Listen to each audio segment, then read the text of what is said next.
तालुका शेलू, जिल्हा परभणी, केंद्र दासाळा, राज्य महाराष्ट्र। मित्रांनो, आज मी तुमच्यासाठी वृक्षवल्ली आम्हा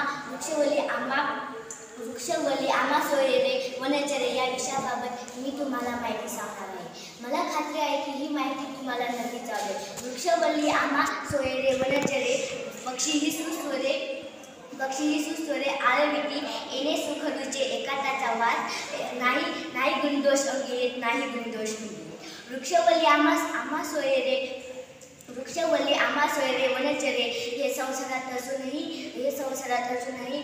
विचरतपणे जीवन जगणाऱ्या तुकाराम महाराजांचे हे बोल आहे। तुकाराम महाराजांचे हे बोल आहे।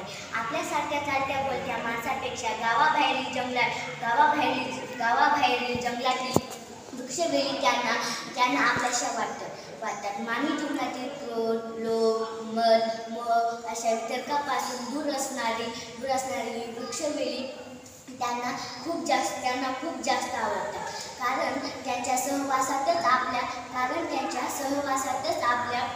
आपल्या महान भक्ताची मनाशी संवाद करण्याची ही शक्ती असते।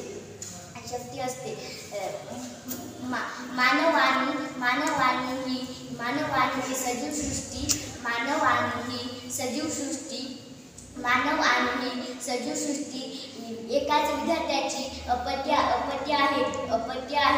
पण आज मानव निसर्गापासून दूर गेला आहे। स्वतः केलेल्या प्रगतीमुळे त्यांच्यातील अहंकार वाढला आहे।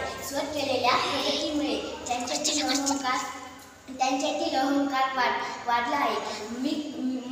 मला काही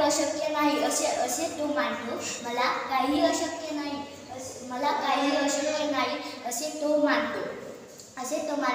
आपला भूतकाळ तो विसरून गेला आहे। याच निसर्गामध्ये आपण वाढलो, हे आजचा मानव विसरला आहे। याच वृक्षवल्लीच्या सानिध्यात नित्यविहार करणाऱ्या याच निसर्गामध्ये आपण वाढलो आहोत, हे आजचा मानव विसरला आहे।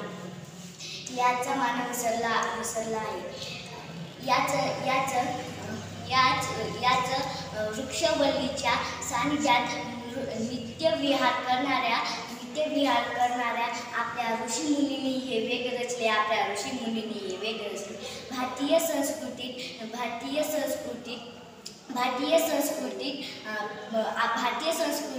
भक्कम बैठक आम्हाला दिली हे सोयीस्करपणे आपण विसरलो आहोत।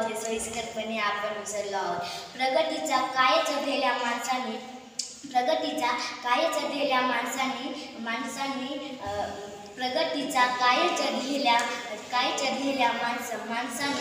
परमेश्वर निर्मित निसर्गावर घाल घातला आहे। झाड देते छाया, झाड देते माया, झाड आहे माझा मित्र, माझ्या मनात राहते सदा झाडाचे चित्र। झाड आहे माझा मित्र, माझ्या मनात राहते सदा झाडाचे चित्र। आपल्याला निसर्गापासून खूप काही मिळते, तसेच आपल्याला वृक्षापासूनही खूप काही मिळते। तसेच कागद, पेन्सिल, कपडे,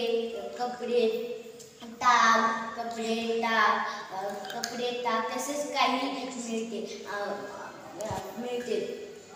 झाडांमुळे आपल्याला ऑक्सिजन मिळते, पाऊस येण्यात मदत होते। तसेच काही खूप सारे झाडांमुळे आपल्याला मिळते। जर झाडं नसली तर आपण जीवू शकत नाही, हे मानवाला कधी कळणार। जर झाडं नसली तर आपण जीवू शकत नाही, हे मानवाला कधी कळणार आहे।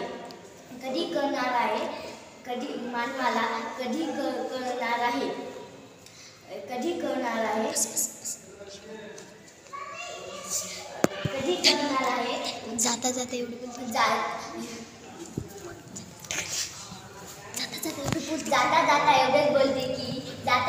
एवढेच बोलते की